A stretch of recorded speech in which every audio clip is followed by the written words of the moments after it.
Sesudah perempuan muda itu mencium tangan Datuk, dia pun membetulkan selendangnya yang jatuh ke atas bahu. Saya lihat alis mata perempuan itu cukup tebal dan lentik. Kerlingnya cukup tajam. Datuk memperkemaskan silanya dan sepasang mata Datuk terus meratah ke paras wanita muda di hadapannya. Nenek terus menghidangkan lemang dan rendang. Bunyi mercun dan meriam buluh sesekali terdengar juga memecah kesunyian kampung. Tiba-tiba saya terkejut. Perempuan tua bangun itu serentak tanpa menjamah barang-barang yang dihidangkan oleh nenek. Mereka menuju ke muka pintu. Sampai bendul pintu, mereka merenung ke arah nenek dan Datuk sambil melambaikan tangan. Datuk kelihatan tersenyum senang. Perempuan tua dan perempuan muda memijak anak tangga. Sinar matahari yang mencerah di luar menerpa ke wajah mereka. Datuk tiba-tiba terbatuk dengan kuat. Mata nenek dan mata saya tertumpu ke wajah Datuk sebentar. Bila saya dan nenek berpusing ke arah muka pintu, batang tubuh perempuan muda dan tua sudah tidak kelihatan lagi di situ. Hilang entah ke mana. Kemana mereka pergi ni, Tok? Saya bertanya. Datuk merenung muka nenek. Mereka berbalas senyum lalu Datuk menghadapi hidangan yang telah tersedia. Siapa mereka tu, Tok? Datuk terus menghampiri saya. Dia menepuk bahu saya sambil berkata, Itulah nenek muda kau. Suara Datuk menendang ke gendang telinga saya. Wajah Datuk saya lihat terpamer sejuta kepuasan di dalam dirinya. Saya renung muka nenek. Rasa cemburu di wajahnya tidak timbul. Betapa nenek berkorban untuk kebahagiaan Datuk. Fikir saya dalam hati. Sudahlah tu. Meh sini, jom kita minum. Datuk menarik tangan saya. Nenek ketawa melihat telatah saya yang menurut perintah Datuk itu. Nenek terus duduk di sisi saya. Selesai makan ketupat dan rendang, Datuk mengajak saya ke tanah perkuburan untuk melihat pusara Datuk Nenek. Selesai menziarahi kubur Datuk Nenek dan menghadiahkan Al-Fatihah atas roh mereka, Datuk terus mengheret saya bertanda ke rumah kenalannya. Satu kerja yang amat saya tidak senangi. Menyusurlah saya di bawah pepohon getah mengikut langkah Datuk yang rancak. Sinar matahari yang keras petang itu memaksa badan saya mengeluarkan peluh. Baju dan seluar terasa bergetah. Kain samping yang sudah tidak lekat di pinggang sudah bertukar menjadi kain selimpang. Aduh, ke mana ni kita tu? Saya dah tak tahan ni. Saya mengadu. Jalan sikit lagi, kita pergi ke rumah Ujang Selamat. Jauh lagi ke? Lepas pokok asam kumbang tu sampailah kita. Suara Datuk mula keras. Matanya tajam memandang muka saya. Tempat yang dituju sampai juga. Sebuah rumah papan beratap zinc di pinggir bukit Paya Takung. Halaman rumah yang bersih itu menghala ke sawah yang saujana mata memandang. Itulah rumah Ujang Selamat, ketua kampung Paya Takung, dan rumahnya adalah rumah yang paling cantik dan besar di dalam kampung tersebut. Ujang Selamat yang berbadan tegap, bermisai lebat, memakai seluar dan baju hitam, mempersilakan saya dan Datuk untuk naik. Datuk dan Ujang Selamat bersalaman. Ujang Selamat ketawa menampakkan giginya yang besar dan kekuningan itu. Kata Datuk, Ujang Selamat ni berasal dari negeri Patani di selatan Siam. Dia meninggalkan kampung halamannya sesudah tercetusnya peperangan antara rakyat Patani yang menuntut kemerdekaan dari kerajaan Siam.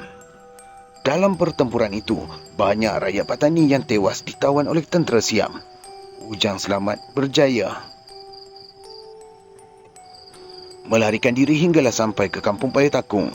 Dia bertani dan bercucuk tanam hingga berjaya mendirikan rumah dan membeli tanah di situ. Kemudian dia berkahwin dengan orang di situ hinggalah beranak cucu.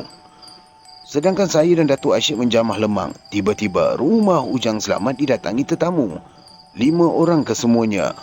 Ujang Selamat memperkenalkan saya dan Datuk kepada para tetamu tersebut. Kami bersalaman, berkenal mesra dan sama-sama menjamu selera. Selesai mengisi perut, kelima-lima tetamu itu meninggal ke rumah Ujang Selamat. Saya bingkas pula duduk di dekat dengan bendul. Memang hajat tu nak ke rumah awak. Bila awak dah datang ni, elok benarlah, kata Ujang Selamat pada Datuk sambil mengipaskan badannya dengan kertas surat khabar. Apa halnya pula? Awang pawang besar, tentulah kan awak tu.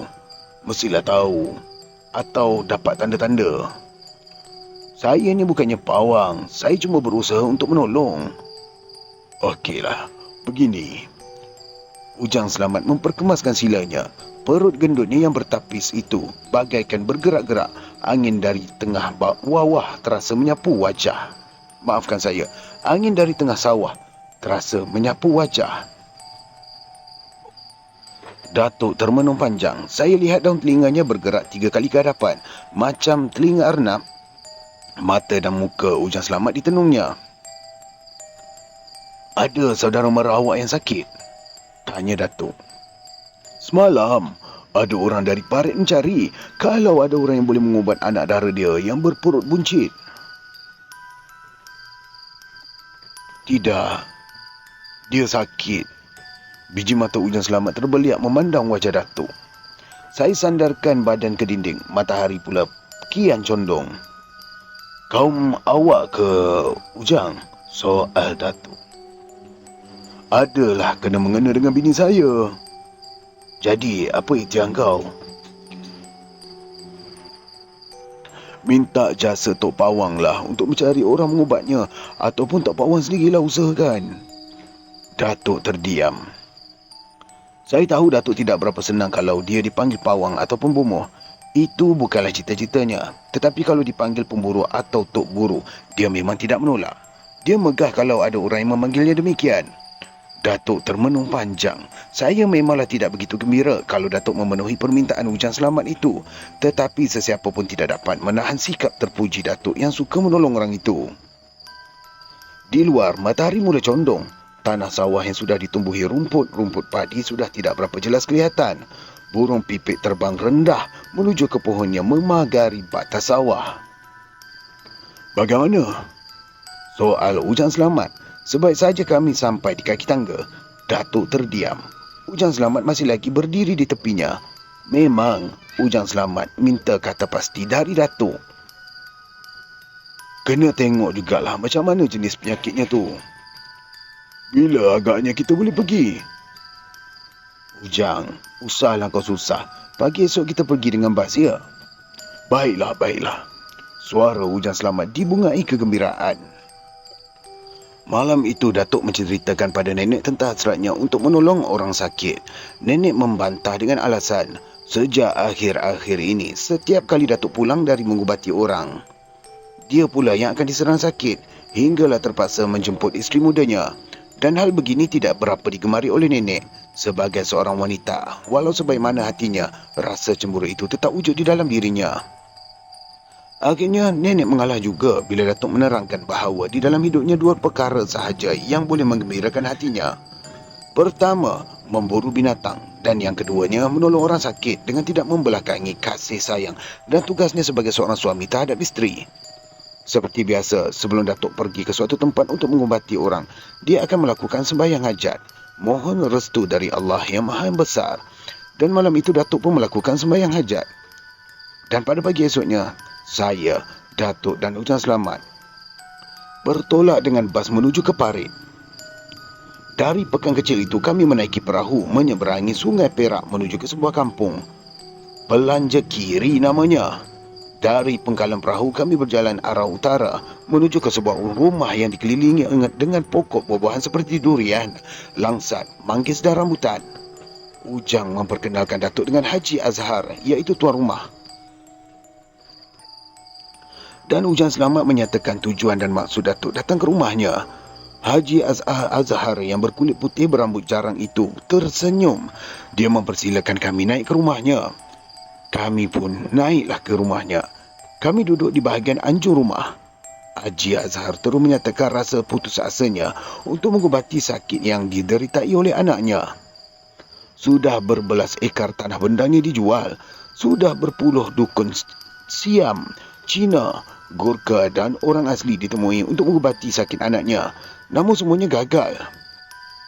Dia hanya menyerahkan kepada keadaan sahaja dan menerima siapa sahaja yang datang ke rumahnya untuk mengubati sakit anaknya itu. Untuk mencari dukun atau pawang, dia tidak mahu.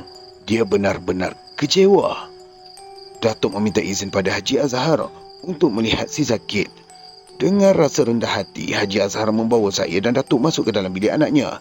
Datuk merenung muka anak dara Haji Azhar sambil mulutnya membacakan sesuatu. Anak dara Haji Azhar gelisah di tempat pembaringan. Matanya bersinar-sinar merenung ke wajah Datuk. Perut anak dara Haji Azhar kelihatan membusuk mengandung 9 bulan. Nafasnya kelihatan tersangkut-sangkut. Rambut panjangnya menutupi bantal di bawah kepalanya. Datuk minta kebenaran kepada Haji Azhar dan isterinya untuk menjamah tubuh anaknya. Mereka mengizinkan. Datuk pun meraba pergelangan tangan anak dara Haji Azhar lalu berkata, "Dah berapa lama kena sakit ni?" "Dah dekat setahun. Tapi baru 2 bulan ni yang teruknya. Berjalan ke bilik air pun nak kena pimpin," celah isteri Haji Azhar. Datuk anggukkan kepala. Saya, Datuk dan Haji Azhar kembali ke ruang tengah rumah. Kami dapati hujan selamat tidak ada. Dada saya berdebar. Dengan tidak diminta, Haji Azhar terus menceritakan pada Datuk, selain daripada berubat cara kampung, dia juga sudah membawa anaknya ke rumah sakit Ipoh. Hampir sebulan anaknya ditempatkan di rumah sakit tersebut. Setelah diperiksa, didapati anaknya itu tidak mengalami sebarang sakit ataupun mengandung. Pihak rumah sakit berpendapat sebab perut anaknya buncit itu kerana mengandungi air dan mereka pun berusaha mengeluarkan air dari perut anaknya itu, namun usaha itu gagal. Perut anaknya tidak juga mahu surut. Akhirnya, anak kesayangan Haji Azhar dibawa pulang. 2 bulan sesudah itu, sekali lagi Haji Azhar membawa anaknya ke rumah sakit besar di Ipoh. Perut anaknya di X-ray. Pihak doktor di rumah sakit itu tetap berpendapat anaknya tidak mengidap sebarang jenis penyakit. Malah salah seorang doktor Melayu yang bertugas di situ, iaitu Dr. Megat Haz, telah menasihatkan Haji Azhar supaya berubat cara kampung. Dan Megat Haz ini sudah pun meninggal dunia dalam 7 tahun puluhan. Maafkan saya, dalam tahun 70-an.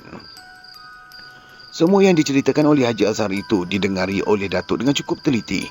Dan setiap kali Haji Azhar berhenti bercakap, sepasang matanya akan tetap tertumpu ke wajah Datuk.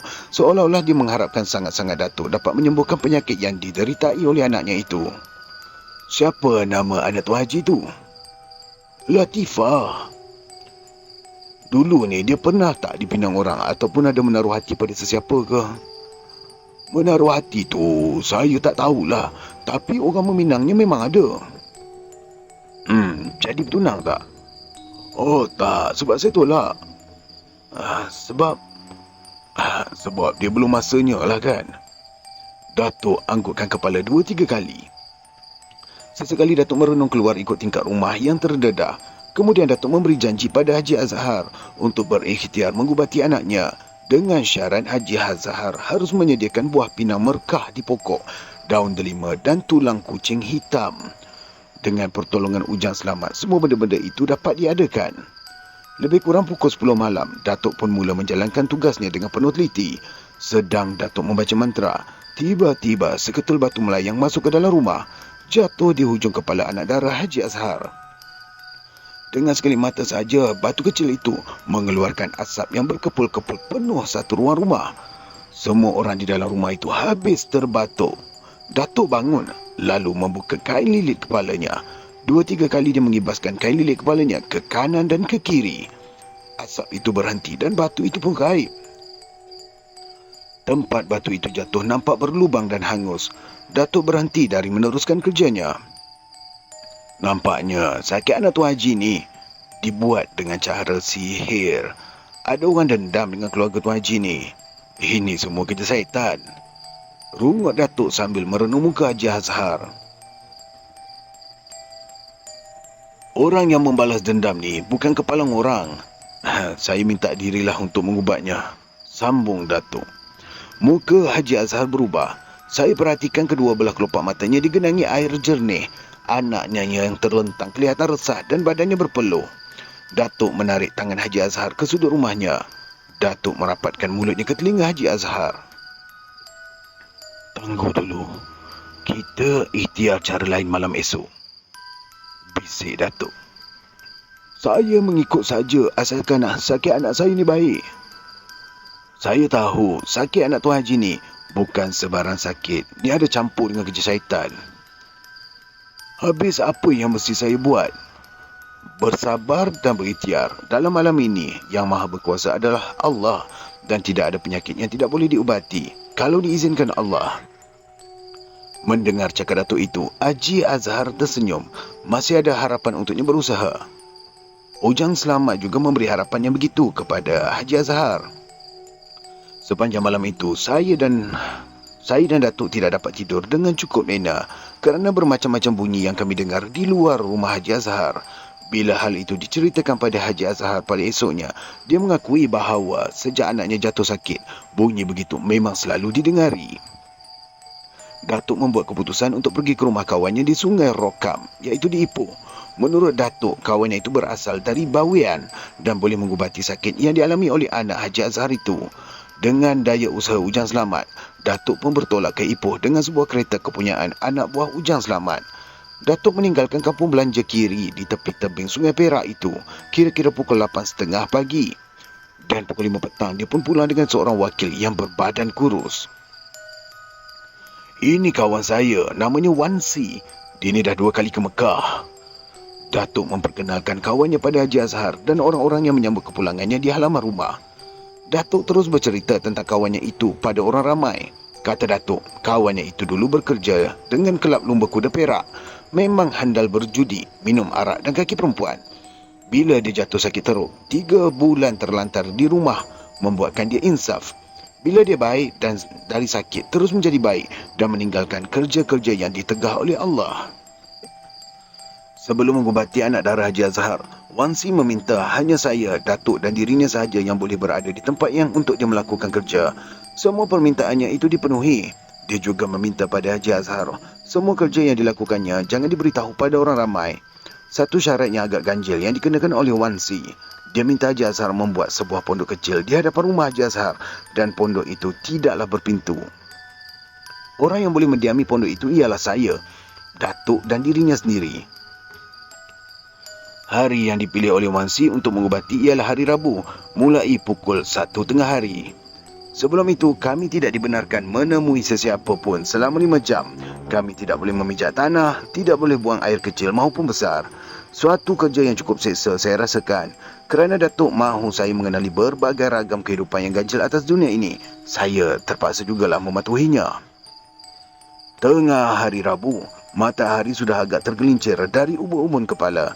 Saya dan Datuk serta Wan Si menghadap dupa yang mengeluarkan asap kemenyan kerana semua tingkap di pondok itu ditutup. Badan pula terasa panas.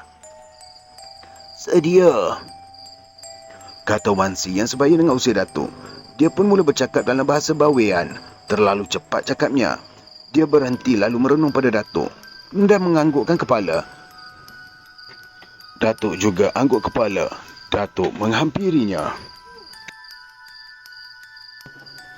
Ada apa Wan Si? Tanya Datuk. Kita baca ayat Quran dulu, jawab Wan Si sambil menerangkan pada Datuk ayat mana yang mesti dibaca. Sedang mereka asyik membaca ayat-ayat suci itu, pondok kami bagaikan digegar orang. Serentak dengan itu pula, api menyala dengan tiba-tiba di tengah pondok. Bila api itu dipadamkan, menyala pula di bahagian yang lain. Saya jadi kelam kabut dibuatnya. Dengan tenang, Wan Si mencampakkan seketul besi ke tempat api yang menyala itu. Tiba-tiba api itu padam dengan sendiri. Dan api ajaib itu tidak lagi datang menyerang pondok. Saya diberitahu oleh Datuk, besi yang berjaya memusnahkan api ajaib itu di hadapan dupa. Muka Wan Si kelihatan berkerut. Seekor kelawar hitam terbang rendah di depan dupa, lalu jatuh di situ. Wan Si mengambil kelawar hitam itu, dimasukkan ke dalam uncang yang dibuat dari kain hitam. Wan Si bangun. Dia merenung Datuk dan saya. Wan Si terus melangkah keluar dari pondok mengikut tingkap. Saya dan Datuk juga berbuat demikian. Sebaik saja kami bertiga memijak bumi, 2-3 titik darah jatuh atas pipi kami. Dari mana datangnya pula, saya pun tidak tahu. Wan Si naik ke rumah Haji Azhar, terus masuk ke dalam bilik tempat anak dara Haji Azhar yang terkapar itu. Saya terkejut bila Wan Si merentap kain yang menutup perut anak dara Haji Azhar. Perut anak dara itu kelihatan berkilat dengan urat-urat yang timbul sekali imbas macam buah tembikai. Wan Si menekan perut anak dara itu dengan kedua belah tangannya. Jeritan anak dara itu menguasai seluruh kampung belanja kiri. Saya dengan Datuk hanya melihat sahaja. Jeritan anak dara yang kuat itu makin lama makin beransur kurang dan akhirnya berhenti terus. Dari hidung anak dara itu keluar pula darah. Wan Si terus menekan perut anak dara itu. Saya lihat tangan Wan Si yang keras itu masuk ke dalam perut anak dara itu bagaikan terkoyak. Pergelangan tangan Wan Si penuh dengan darah. Tiba-tiba Wan Si berpaling pada Datuk dan berkata, "Sudah dapat." "Apa dia?" Wan Si tidak menjawab pertanyaan Datuk itu. Dia terus menarik tangannya dari perut anak dara itu. Saya lihat di tangan Wan Si terlekat kain batik Jawa yang berlipat cantik. Dengan segera perut anak dara yang buncit itu terus kempis dan rata. Wan Si melihat lilihan darah di perut anak dara itu. Dia membacakan sesuatu. Kemudian perut anak dara itu digosoknya dengan tapak tangan kanannya 3 kali berturut-turut. Dalam sekelip mata saja perut itu bercantum kembali, tidak terdapat sebarang kesan luka ataupun darah. Anak dara Haji Azhar sedar dari pengsan. Dia membuka matanya dan memandang ke arah Datuk. Anak dara Haji Azhar bangun dan terus duduk. "Kenal tak kain siapa ni?" tanya Datuk pada anak dara Haji Azhar. "Saya punya, tapi sudah lama hilang dalam simpanan saya." "Di mana hilangnya?" Wan Si pula menyoal. "Kain batik tu saya jemur di ampai, tiba-tiba je hilang. Itu jelah yang saya mampu ingat," terang anak dara Haji Azhar dengan jujur. Datuk pun memanggil Haji Azhar dan isterinya. Mereka mengakuinya bahawa kain batik itu dibeli oleh Haji Azhar ketika dia menziarahi keluarganya di Bandung, Indonesia. Bila pulang ke rumah, kain itu dihadiahkannya pula kepada Latifah, anaknya. Dan pada suatu hari, Latifah mendapati kain batik itu hilang di ampaian sesudah basuh. Pada petang Rabu itu juga, Latifah, anak dara Haji Azhar, dimandikan dengan 7 jenis bunga di tepi tebing Sungai Perak oleh Wan Si. Menjelang waktu maghrib pula, Latifah diletakkan di atas pelantar yang dibina berhampiran dengan ampaian tempat kain batiknya hilang. Semua kerja dilakukan oleh Wan Si. Pada sebelah malamnya, ketika Wan Si dan Datuk bercakap di anjung rumah, seketul tulang lengan manusia dilemparkan oleh satu lembaga hitam dari halaman rumah. Bila tulang lengan itu dijamah oleh Datuk, tulang itu terus menjadi arang. "Sekarang, kita mesti menangkap orang yang mensihirkan kain batik ke dalam perut anak dara Haji Azhar ni," ujar Datuk pada Wan Si. "Ya, tapi aku tak maulah orang tu dibalas memadai sajalah dia disuruh bertaubat." Sebaik saja Wan Si habis bercakap, wajah seorang lelaki muncul di hadapan Wan Si dari dalam kegelapan malam itu. Bila Datuk mengamati wajah pemuda itu, ternyata dia adalah pawang orang asli yang terkenal dari Batu 16, Jalan Tapak Kekemaran Highland Pahang.